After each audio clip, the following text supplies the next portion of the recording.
দেখেন, যাকে আমরা হারিয়েছি উনি আমাদের সিনিয়র আইনজীবী ছিলেন, আমার ঘনিষ্ঠ বন্ধু ছিলেন বহুদিনকার, এবং ওনাকে হারানোর বারে একটা শূন্যতা সৃষ্টি হবে, এবং যারা ওনাকে চিনত তারা একজন অত্যন্ত ভালো বন্ধু এবং অভিজ্ঞ লয়ারকে বন্ধুকে আমরা হারিয়েছি। এরকম লোক একটার পর একটা আমরা হারাচ্ছি। এদেরকে এই জায়গায় যেটা খালি হচ্ছে সেটাকে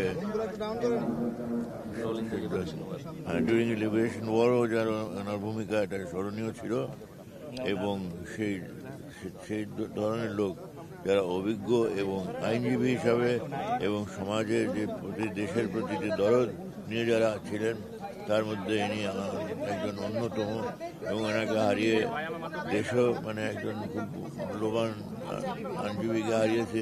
আমি নিজেও একটু ঘনিষ্ঠ বন্ধুকে হারিয়েছি। অর্থাৎ ওনার রুহের মাগফিরাতের জন্য আমরা সবার কামনা করি এবং দোয়া করি।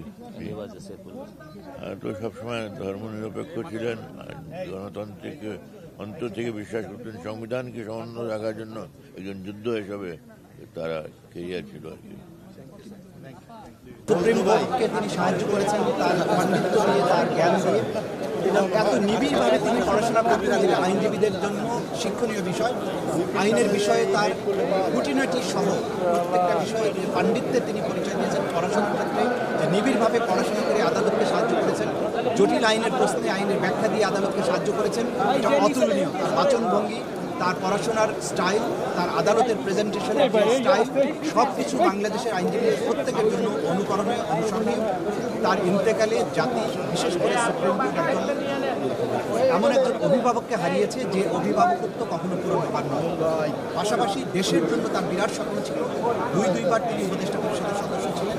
বাংলাদেশকে নিয়ে, নতুন বাংলাদেশকে নিয়ে তার অনেক বেশি স্বপ্ন ছিল, যেটা কয়েকদিন আগেও ব্যক্তিগতভাবে তিনি শেয়ার করেছেন আমার সাথে।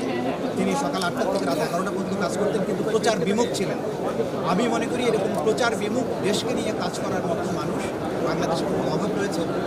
তার ইন্তেকালে সুপ্রিম কোর্ট এবং গোটা বাংলাদেশ অভিভাবককে হারিয়েছে। আল্লাহ তাআলা তাকে জান্নাত নসিব করুন, আমরা সেই দোয়া করি।